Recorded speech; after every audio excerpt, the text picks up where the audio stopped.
Hey, thank you very much. I'm Mary Knight. I'm with the Zonta District 1. And I'd like to welcome all of you from all over Zonta Court headquarters. And we also have somebody from the League of Women Voters in Massachusetts, Patty Comfort. Welcome. I'm going to be starting the PowerPoint and get that started right now.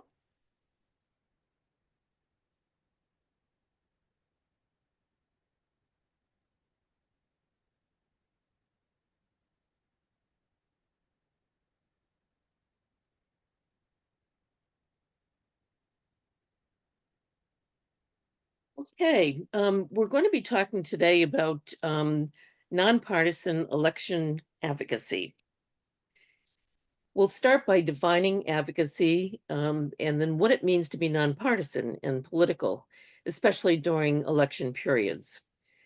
We'll look at some voting advocacy in action and talk about some resources and then be open for questions and answers. But if you do have any questions as we start going through things, please feel free to interrupt us and we will try to be as responsive as possible. And I look to others to help contribute to this. So advocacy. Advocacy is the expression of support or opposition to a cause, argument, or proposal. And it could involve influencing laws, legislation, or attitudes.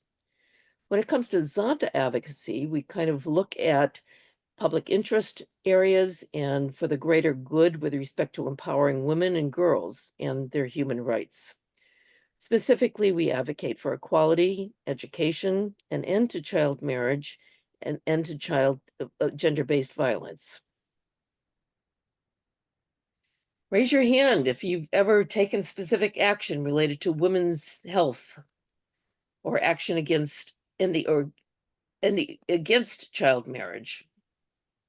Held a meeting with an elected official, been involved in postcard writing for a cause, written a letter to the editor on an issue impacting women and girls, or participated in the Zonta Says No campaign.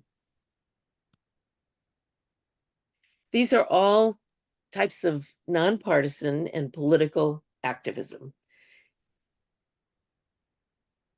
Nonpartisan means that as Zontans, we cannot advocate for or endorse a candidate or a party. However, we can advocate for a position or a policy. Of course, as an individual, you can work for any political party or candidate. This is a video that was created by the USA Advocacy Caucus, and a member of our Zonta District 1 helped out with this, this particular video. So I would like to show it to you now.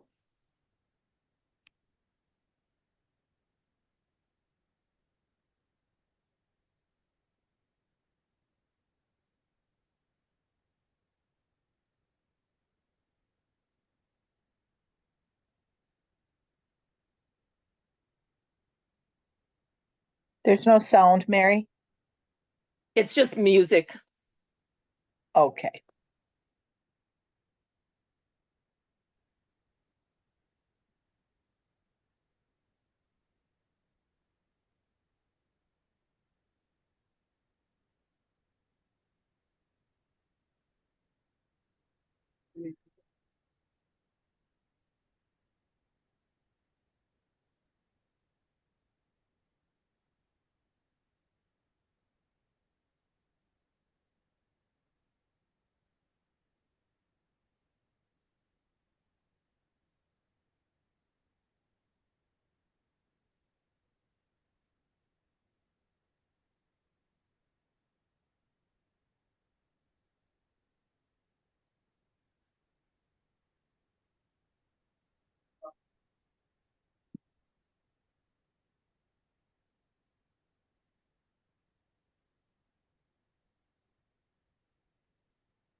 Sorry about that.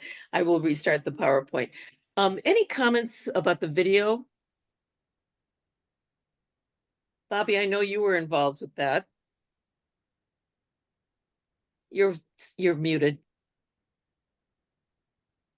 Actually, Lynn Stanley is the one who I think put it all together, and it does have a very bouncy musical Yeah, accompaniment. and I apologize. I forgot to do that. That's okay. It's the first time I've seen it without that, but it's definitely still applicable, and particularly at this time of year for Zontians to see that you can be political while at the same time being nonpartisan. And that's by focusing on the policies and the issues and the laws that we're trying to influence. So I do think it's a very useful tool, and yeah, I've shown it in my club a number of times. Whoops. Oh, darn. I'm sorry.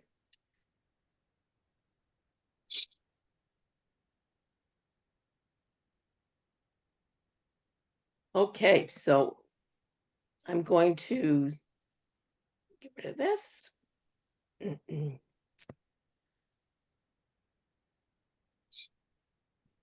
Glad to see I'm not the only one that has these issues. Yeah, this is okay. What I'm trying to do is get rid of this thing right there.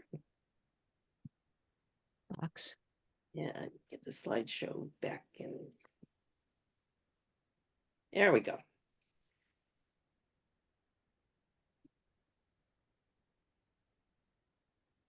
The other thing about Zonta is we learn by doing. Yes. We accept each other as we are Okay, learning. okay, we'll get rid of that in a minute. Okay, so voting advocacy in action. Tanya, I wonder if you could talk a little bit about this slide. You're the one that helped me put this together. Yeah, you bet. Thank you.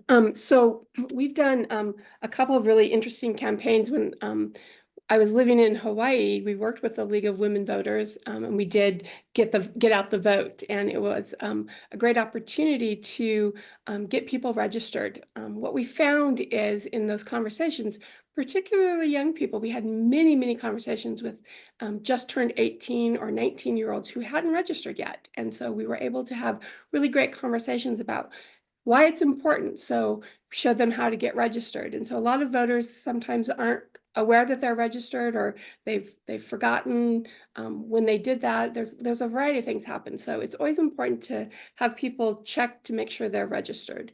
And then, excuse me, I have a tickle in my throat. In Hawaii, as is true with many states, they've become vote by mail.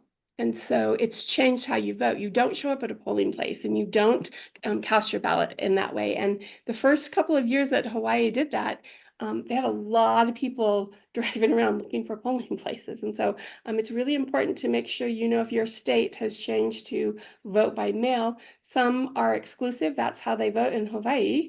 Some it's an option that you can go to a polling place, or you can vote by mail. So it's important to understand what your state's doing, so you don't miss out on your opportunity to vote because you didn't get registered in time, or because you couldn't find where to drop your ballot.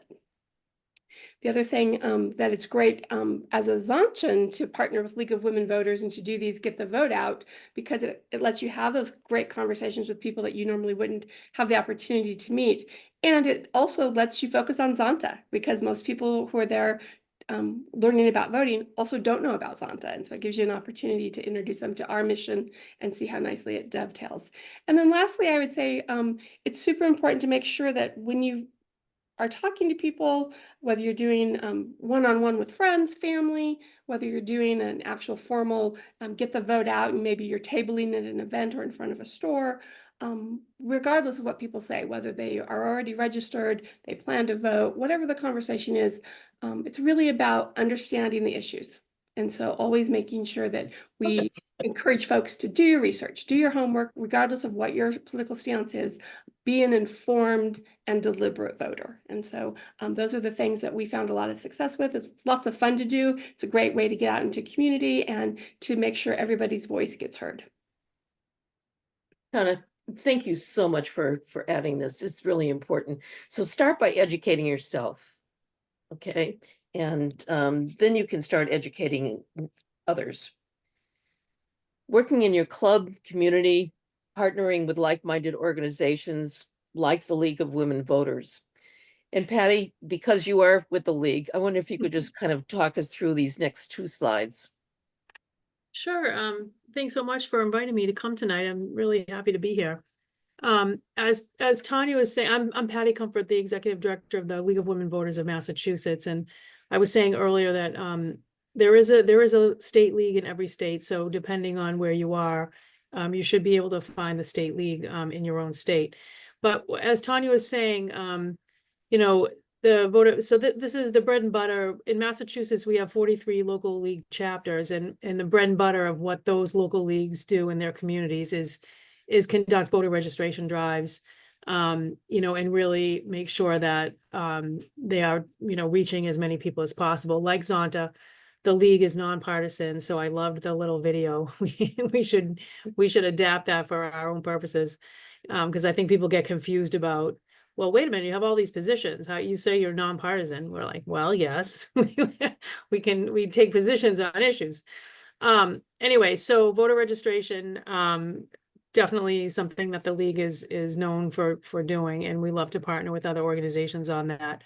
You know, a couple of things that so I should mention that the reason I mentioned a league in every state is because, at least in Massachusetts, and I'm sure this is true for many other state leagues, we have right on our homepage, lwvma.org, is a button that says Election 2024 Resources. And so when you click the button, it takes you to you know, all of the election resources that we have available for people. Of course, one of them is a link to the Secretary of State's. We like to send people directly to the Secretary of State's site to register, just because there's no sort of middle person involved. So that's the way we do it.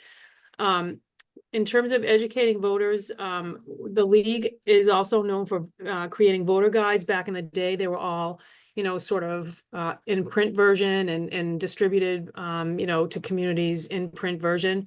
Now we use a platform called vote411.org. And that I like to think of that as a one-stop shop. So you can go into vote411.org, you enter your address, and it pulls up what you will see on your ballot. So we'll show you the races that you're going to be voting on, any ballot questions that were going to be on the ballot, and so forth. The other nice thing about Vote 411 is we can archive all of it. The other thing that the league does a lot of is candidate forums. So holding forums where the candidates in the race are answering questions, and letting, you know, in their own words, telling voters, you know, where they stand on the issue. So the recorded forums are contained in 411, so you can find, if you missed it when it happened live, you can always go back and watch it. Definitely it reminds people of the dates and the deadlines. You know, in Massachusetts, you have to register 10 days. We're still struggling to get same-day registration passed in Massachusetts. So right now the deadline is 10 days ahead of the election. And then, as Tanya was saying, we just passed mail-in voting as an option in Massachusetts. So it goes through, you know, where your polling location is if you choose to go in person, and all of the deadlines if you're going to choose to do mail-in voting. So Vote 411 is definitely a wealth of information, and as I said, I think a great one-stop shop in terms of finding what's on your ballot and encouraging others to use it as well. Someone's also mentioned, you know, building an informed electorate, and that is our mission, to build an informed and engaged electorate so that all voices are heard. So this also on our resources page, we don't have a sample ballot, but as I said, Vote 411, you can log in and find out what's going to be on your ballot. Distribute voter guide on issues from a trusted partner. We think that we are a trusted partner, so we do encourage people to use our voter guide. In our resources, we have some information about, you know, the newly as I said, mail-in voting is new in Massachusetts, so we have a whole brochure in English and Spanish as to what the changes are and what the options are now. So that's a good resource. And we work with partner organizations, Mass Voter Table and Mass Vote, I'm sure in other states. These are organizations that are particularly working with, this was a new term to me about 2 years ago, low propensity voters. So these are folks that are registered but don't typically go to the polls for every election. They tend to be in communities of color as well as among students. So we have been working with our statewide partners who deal directly in communities of color. We have a partnership with Third Act Massachusetts, which we are holding registration drives in community colleges around the state.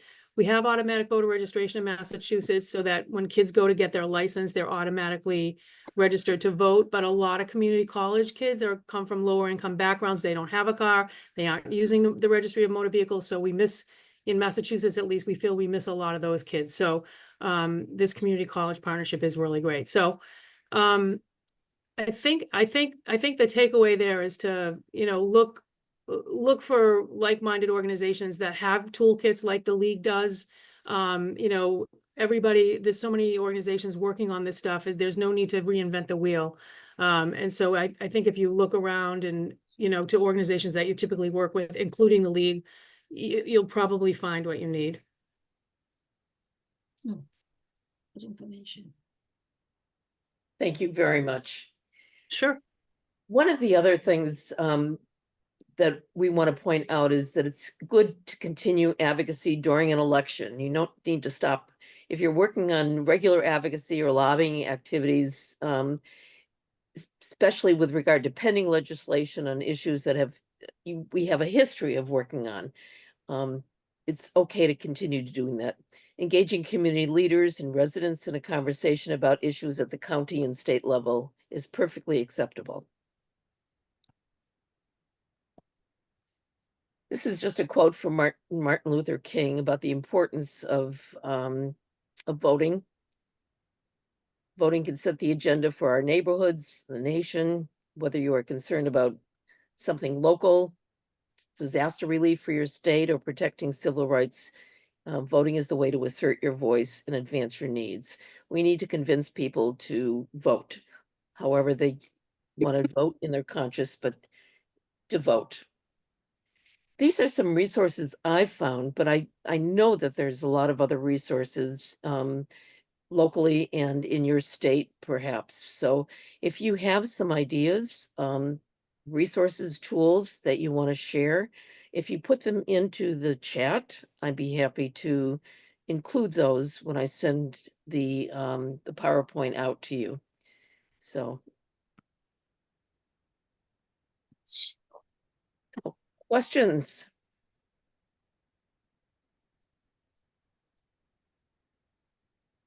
I have a comment. Yes, please. I appreciate Patty in what you're sharing. The League of Women Voters has been invaluable. They've been putting on training in Alabama for a few months now. And it's information. I don't know where else you would find it. So I appreciate all that the League of Women Voters are doing. That's wonderful. Thanks, Allison. I have a question for Patty also and I'm sure if I go to one of these websites, I would find it, but since I've got you here, if I was wanting to do some tabling, partnering with the League of Women Voters in the various towns that we might be in, how would I find when and where they were doing that to join up? With the local League chapters? Right. Is that what you're asking? Yeah. Right. I think all but 3 of our local leagues have websites. So you should be able to find a local. So for example, Donna, you're in Northampton. Northampton has a very active League of Women Voters and does have a website. If there's a league that you're wanting to get in touch with in Massachusetts, you can't find them, go to our website and we list everybody and link to their website. So you should be able to find them that way too. Thanks. I think Sure. that those are connections we all want to make. So Yeah. Catherine, I see you have your hand up. Yeah, so it's just from a different perspective in Washington State. The league here does online trainings. And once you've completed the online training, they give you all the resources you need to get the forms to do tabling and do it on your own as your own organization. And they ask that you do that because they don't have enough staff to table everywhere they want to table, but they'll give you suggestions and send you out to do good in the world with your own organization. Yeah, I think, Catherine, I think we're in Massachusetts, we have so many local leagues and they sort of like to, they like to take the lead on those. So, although, I mean, you know, everyone's always wanting to have more volunteers. But I think that Massachusetts is one of the states that does have a lot of local chapters that do run that work. But I think it's great that Washington is like sort of, you know, train the trainer, right? So training other people to go do the work, which is fabulous. Thank you. Peter, do you I have your see hand up? your hand up. Yes. So we talk a lot about advocating with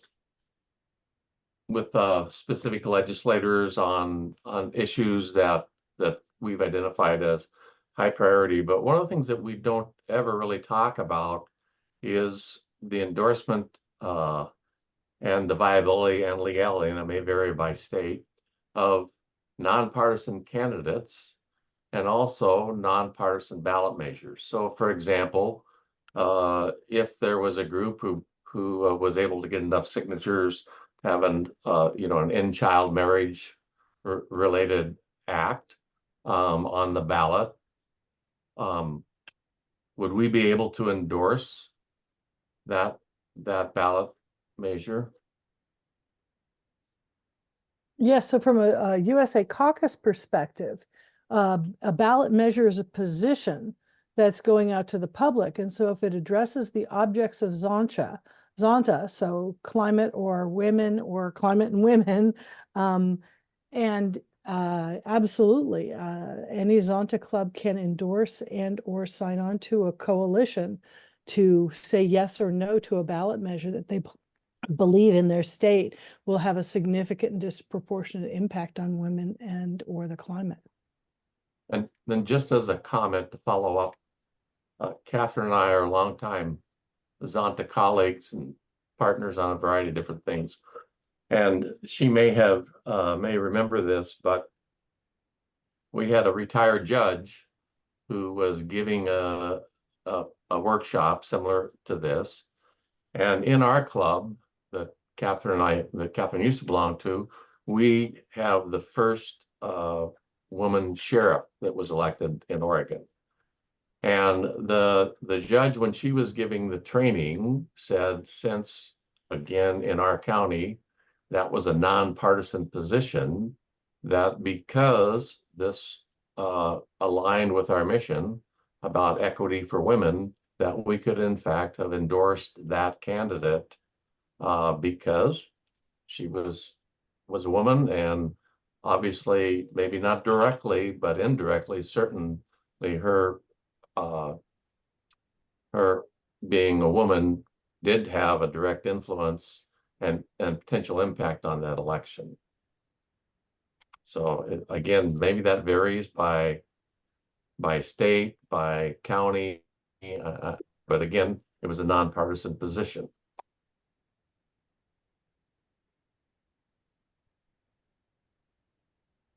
Thank you.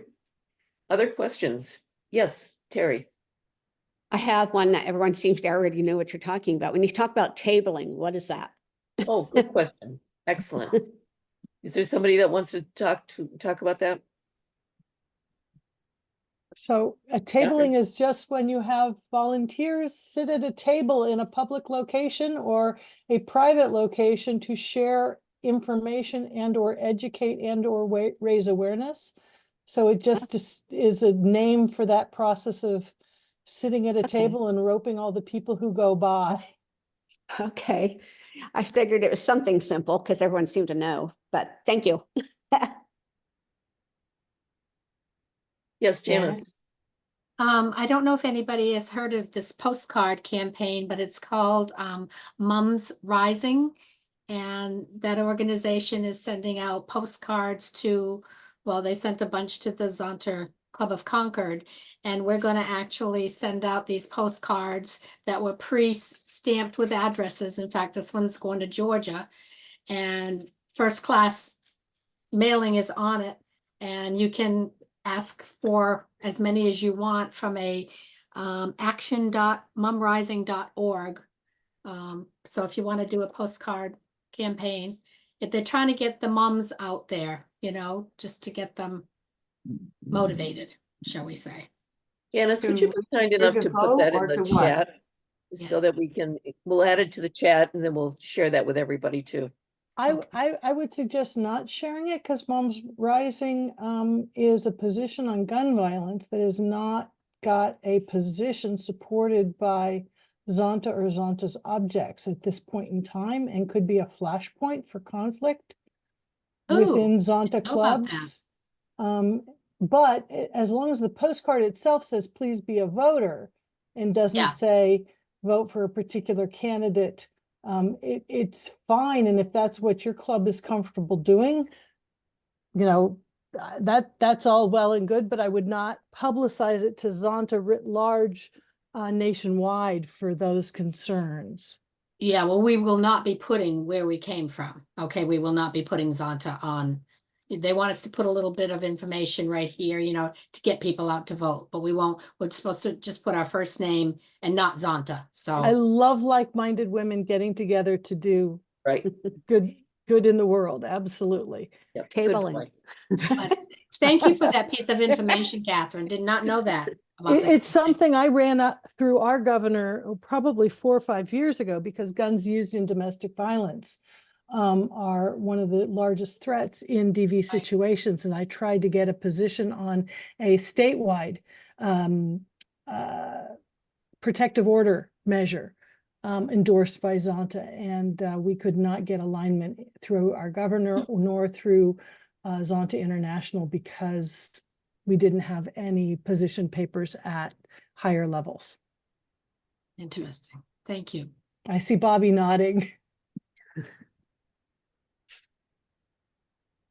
Right, I have the same request, and it's just that particular issue is not a Zonta issue or one that we've taken a position on. Now, if somebody in a district would like their governor to put forward some kind of proposal for the next convention in Vancouver, BC, where we would have a position paper taken, it's specific very much to countries that have guns, which are very few in the Zonta world, but it would be an intriguing process to see that go through at the governor's level. So if you feel strongly about that and are willing to work through proper channels, that you should start now with your governor, so that it can have time to process through to a vote in Vancouver, BC. Allison, I see you have your hand up.